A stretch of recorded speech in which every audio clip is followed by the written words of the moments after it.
বর্ষাকালে ধান সিদ্ধ করে কি যে জ্বালায় পড়েছি মানে কি আর বলবো। তো যাই হোক, সবার প্রথমে একটা কথা বলি, মানে আমাদের বাড়িটা দেখো ক্যামেরায় মানে কীরকম লাগছে। মনে হচ্ছে আমাদের উঠোনটা মনে হচ্ছে একটা নদী, আর দুই সাইড দিয়ে মনে হচ্ছে ওগুলো মানে চর, আর দুই সাইড দিয়ে নদীর ধার দিয়ে আর কি বাড়ি, এরকম মনে হচ্ছে। দেখো কতটা লম্বা দেখা যাচ্ছে।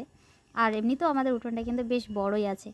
তো যাকে চলো বন্ধুরা, সকলকে সুপ্রভাত। আজকে নতুন একটা ব্লগে অনেক অনেক স্বাগত, অনেক অনেক ভালোবাসা। ভিডিওর থাম্বনেল টাইটেল দেখে তোমরা বুঝিয়ে গেছো কী শেয়ার করতে চলেছি।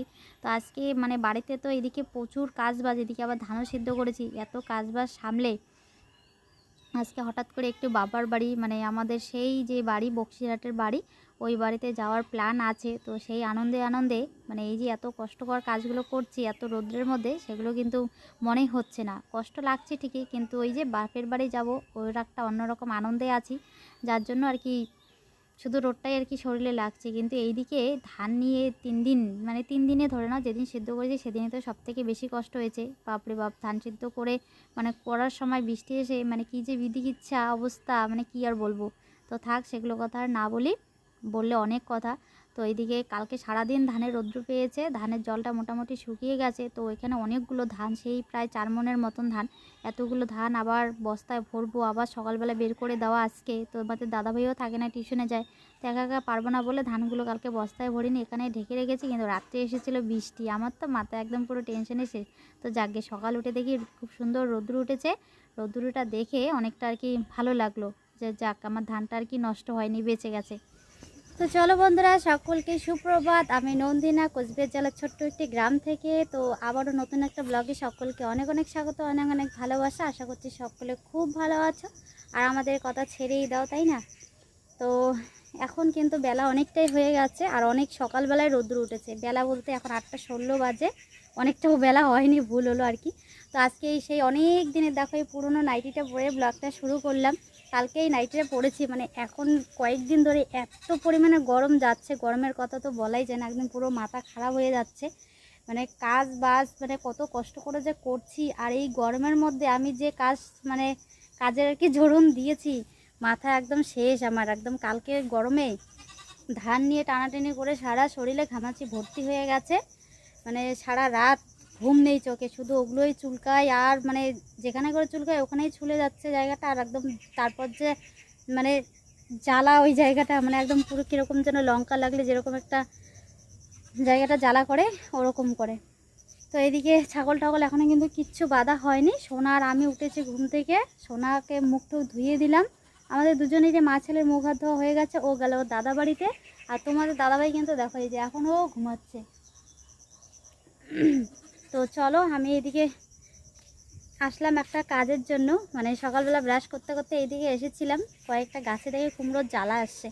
এখন চলছে বাংলার মাস দিয়ে জ্যৈষ্ঠ মাস, তো সেই বৈশাখ মাস থেকে চৈত্র মাস থেকে মানুষ কিন্তু কুমড়ো খাচ্ছে। ওগুলো চৈত্র মাসে ওগুলো ইয়ে ছিল, কী যেন বলে, মাটিতে যেগুলো চাষ করে ওই কুমড়োগুলো বাজার থেকে আনতো। কিন্তু বৈশাখ মাসেই দেখি আমাদের এদিকে পাড়াতে অনেকেরই মানে চালে বলো বা এরকম জাংলেতে আর কি অনেক কুমড়ো টুমড়ো হয়েছে। আর আমাদের এগুলোতেও দেখো অনেক কুমড়ো জ্বালা ঠালা আসে, কিন্তু আটকায় না, সব পোকায় নষ্ট করে ফেলে। এই যে এদিকে আসলাম, একদম পুরো মাছিয়ে ভো ভো করতেছে। দেখো প্রচুর ডাল হয়েছে কিন্তু। কিন্তু জাংলাটা এখানে একটা খুঁটি দিতে চেয়েছে, তোমার দাদাভাই দিতে মনে হয় ভুলে গেছে, ভেঙে গেছে। এই জায়গাটা একটু ভর দিতে লাগবে, নাহলে কুমড়ো হলে কুমড়োর ভরাতে ভেঙে যাবে। এখন হচ্ছে না, কিন্তু এত ডাল এত ডগা ছড়িয়েছে কুমড়োর, একটা দুটো হলেও তো আটকাবে, তাই না?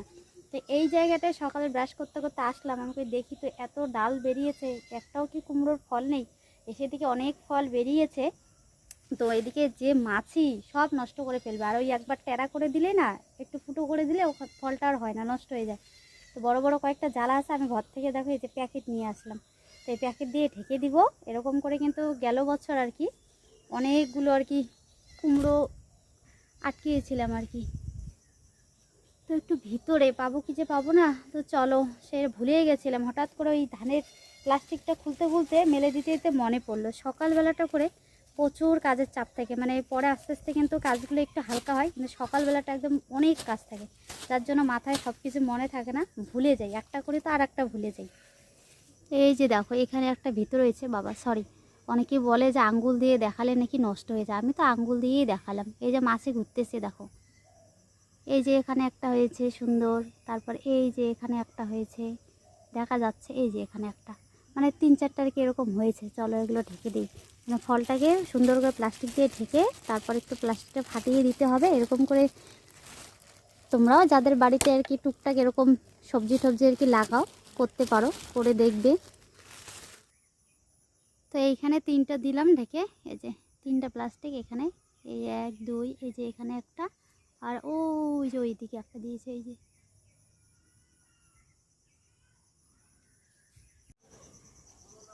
তো আপাতত 4টাই থাক, এই 4টা হলেই যথেষ্ট। এই 4টা কুমড়ো যদি একবারে হয়, তাই না, একবারে তাই আমরা খেতে পারবো না, তো ফুল রাখতে হবে।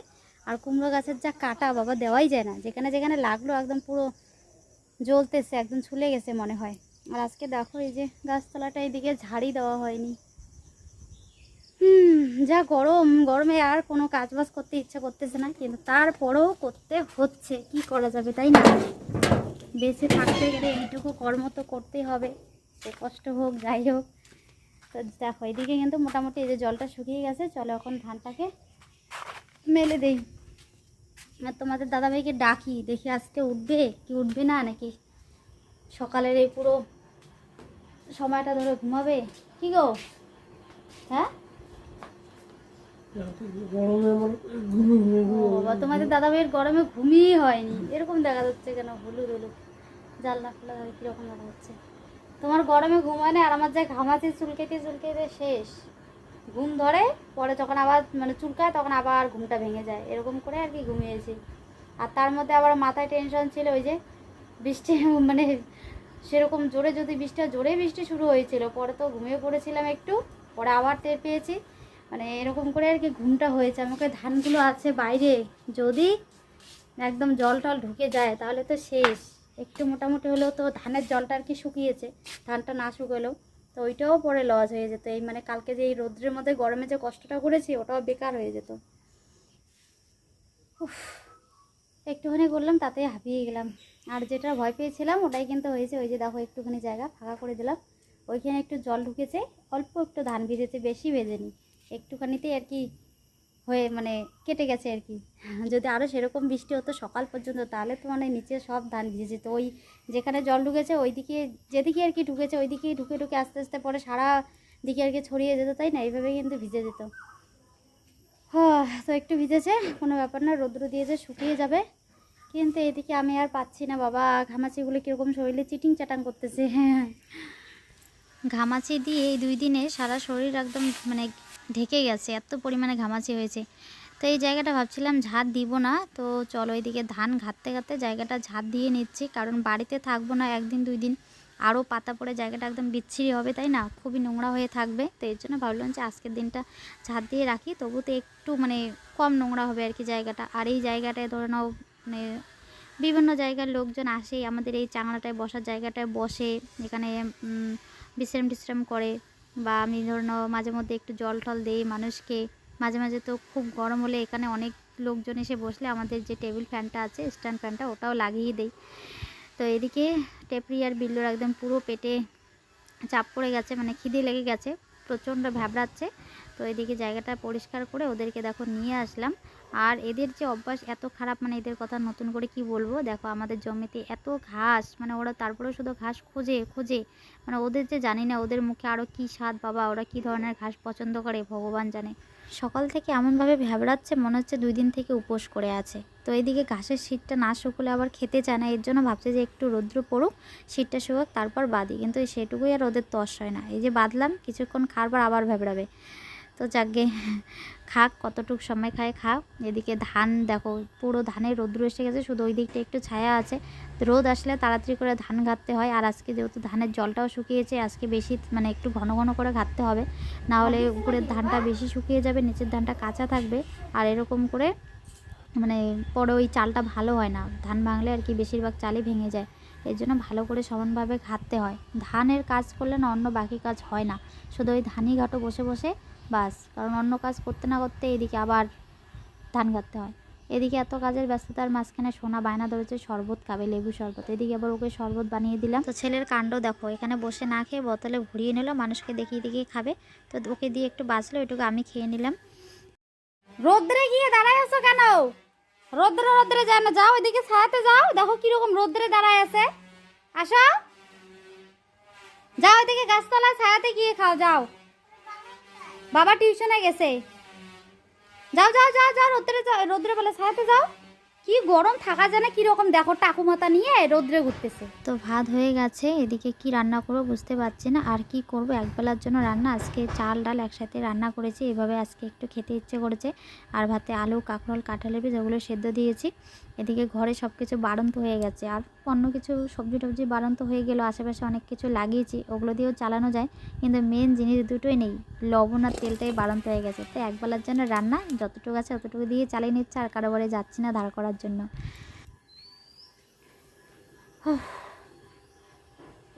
আজকে সারাটা দিন একদম মানে সেই ঝড় গেল ঝড়। তো এদিকে আকাশটা একদম পুরো মেঘলা করেছে, বৃষ্টি আসবে মনে হচ্ছে। তো এখন বৃষ্টি আসলেও কোনো টেনশন নেই, ধান শুকিয়ে গেছে, বৃষ্টি আসুক বন্যা আসুক। ও সরি সরি সরি, বন্যা না বাবা, বন্যার কথা বললে ভয় লাগে। বন্যা যেন না আসে আর কি, মুখ ফসকে আর কি বলে মানে বেরিয়ে গেছে আর কি। তো একটু এখন বিশ্রাম করছি, ধান টান সব ওঠানো হয়ে গেছে। বাবা মাথাটা একদম পুরো টিকটিক করতেছে, ইচ্ছে করতেছে এখন একটু ঘুমাই। দেখো চোখগুলো মনে হচ্ছে ঘুম ঘুম মনে হচ্ছে চোখগুলো দেখে। তো এদিকে এখনও খাওয়া দাওয়া করিনি, এখনও অনেক কিছু বাকি আছে, গোছগাছ করার বাকি আছে। কখন যে কী করবো, মানে এত কাজ করার পর ইচ্ছে করে না আর কোথাও বেরোই, মানে মনে হয় যে একটু শুয়ে ঘুমাই, একটু বিশ্রাম করি। তো যাকে কষ্ট হলেও যেতে হবে, কারণ আমি যদি না যাই তাহলে আমার বাবার খাওয়া বন্ধ হয়ে যাবে, জানো তো। তোমরা হয়তো ভাবছো যে হ্যাঁ আমি না গেলে আমার বাবার খাওয়া বন্ধ হয়ে যাবে, তার কারণ হচ্ছে তোমরা তো দেখো এখন সব জায়গাতে গ্যাসের যা ক্রাইসিস চলছে, আমরাও কিন্তু দেখো গ্যাস পাচ্ছি না, আমাদের গ্যাস ট্যাস নেই, উনুনে কতদিন ধরে কষ্ট করে চলছি। মানে রান্না তো উনুনেই করি কম বেশি, গ্যাসে তো একটু কমই করি, কিন্তু এই দুধ টুধ গরম করা মানে হালকা জিনিসগুলো করতে না সমস্যা হয় আর কি। একটা হঠাৎ করে কেউ লোক আসলো, গ্যাস থাকলে ফট করে একটু চাটা করে দেওয়া যায়, আর উনুনের মধ্যে খুব সমস্যা হয়। তো আমার হচ্ছে মানে আমার বিয়ের আগে উজ্জ্বলা যে গ্যাসটা আছে, উজ্জ্বলা যোজনার গ্যাস, তো ওই গ্যাসটা আমি বাবাকে বের করে দিয়েছিলাম, কারণ একা কষ্ট করে রান্না করে খায় ভাই আর বাবা। তো ছেলে মানুষ, উনুনে রান্না করলে একটু ঝামেলাই হয়, গ্যাসে রান্না করলে একটু কষ্টটা কম হয় ওদের, তাই না। তো যখন আর কি ওই ইয়েটা মানে ছেড়েছিল আর কি সরকার থেকে, তা আমি ওখানে আর কি গ্যাস বের করে দিয়েছিলাম বাবাকে, ওটাতে আর কি ওরা রান্নাবান্না করে খায়। তো অনেক দিন ধরে ওটাতে আর কি আদা মানে লিঙ্কটিং আর কি দেই না, মানে হাতের ছাপটাপ দেওয়া হয় না। তো ওটার জন্য কেআইসি করার জন্য বাবা অনেক দিন ধরে যেতে বলে, তার জন্য আর কি ওরা কোনো রকম মানে কেআইসি করা নেই দেখে গ্যাস ট্যাস বুক করতে পারছে না। গ্যাস নেই, এদিকে খড়িও নেই বাড়িতে, মানে এদিকে আবার হচ্ছে আরও একটা কারণ, সেটা হচ্ছে ভাই কালকে যাবে হচ্ছে বাইরে, কারণ আমাদের তো কী বলবো দেশে সেরকম কাজ বাজ নেই, আর সবার তো আর কী বলি সবার কাছ থেকে এক হয় না, তাই না। সেরকম পড়াশোনাও করেনি, ছোটো থেকে অন্যরকমভাবে বড় হয়েছে, তোমরা তো জানো সেগুলো, সেই পুরনো কথা বলেওছি ব্লগে। তো বাইরে কাজবাজ করে খেতে হয়, তো বাইরে যাবে, ওর সাথেও আর কি দেখা করব। আর হচ্ছে এই যে বাবার গ্যাসের কেআইসি করতে হবে, তো ওটার জন্য আর কি এই যে যাচ্ছি এত ব্যস্ততার মধ্যেও, কারণ ভাই আছে যে দুদিন, ওই দিন তো জেঠিমাদের ওখানে রান্নাবান্না হচ্ছে, ওখানে খাচ্ছে। যেটি মানে মহিলা মানুষ বুঝতে পারছো, যেমন করে হোক যেরকম কষ্ট মষ্ট করে হোক উনুনে আর কি রান্না করে দিচ্ছে। যেমন ভাই থাকবে না, বাবা একা মানুষ রান্না করে খাবে, ধরো দুপুর টাইমটা না হয় হোটেলে খেলো, রাত্রে তো টুকটাক একটু বাড়িতে নিজে করে খাবে, তাই না। তো সেটা সেই কাজ থেকে আস্তে আস্তে বাবা 8টা 8:30 বেজে যায়, তারপরে সেই উনুন ধরানো, এটা সেটা, বর্ষাকালে উনুন মানে ভেজা ভেজা হয়ে থাকে। তারপরে তো বাবাকে উনুনে রান্না মানে একা আর কি রান্না করে খেতে হবে। তো আমি যদি এই গ্যাসটা যদি গিয়ে ঠিকঠাক করে না দেই, তাহলে তো বাবা কি বলি মানে খুবই চলা কষ্ট হয়ে যাবে, মানে ওই এক কথায় না খেয়ে থাকার মতনই অবস্থা, তাই না। তখন মানে বাবা এমনিতেই ছেলে মানুষ দেখবে, ওগুলো রান্না বান্নার ওগুলো ঝামেলা কিন্তু করতে চায় না। তো পরে দেখবো ওই রান্না করার ওই হ্যাঁচকারিতে উনুন ধরানোর মানে আলসেমো করতে গিয়ে পরে দেখবে কোনো দিন না খেয়ে ঘুমিয়ে পড়লো, শুয়ে পড়লো, তাই না। বা ঘরে হালকা চিড়ামুড়ি এগুলো খেয়ে খেয়ে পরে বাবার শরীরটা মানে খারাপ করবে আর কি, খারাপ হয়ে যাবে। এমনিতেই তো পরিশ্রমের কাজ করে মিলের মধ্যে, তো এর জন্যই যাচ্ছি। আর ভালো লাগছে যাচ্ছি অনেক দিন পর, সেটা হচ্ছে তোমাদের দাদাভাইয়ের সাথে যাচ্ছি। এমনিতে অনেক দিন পর বলতে বেশি অনেক দিনও না, এই কিছুদিন আগে আর কি গিয়ে ঘুরে আসলাম। অগ্রহায়ণ মাসে তোমাদের দাদাভাই যখন ব্যাঙ্গালোরে ছিল তখন তো বাড়িতে গিয়েছিলাম, তো তারপরে তো আর যাওয়া হয়নি। তারপরে একবার গেলাম হচ্ছে দিদিদের ওই মেলাতে গিয়ে দিদিদের বাড়ি থেকেই ঘুরে চলে এসেছে, ওই বাড়ি আর যাওয়া হয়নি। তো এর জন্য আজকে যাচ্ছি, আর যাচ্ছি হচ্ছে তোমাদের দাদা ভাইয়ের সাথে। এর জন্য বেশি ভালো লাগছে আর কি। এত কষ্ট হলো কষ্ট মনে হচ্ছে না, কারণ বড়োর সাথে কোথাও যাওয়া মানে একটু আনন্দটাই অন্যরকম, তাই না? বিশেষ করে বাপের বাড়ি অনেক দিন ধরে অনেক কয়বার গেলাম, এই বাসে করে যাওয়া আসা করেছি, খুবই বিরক্ত লাগে এই গরমে বাসে, বাপরে বাপ।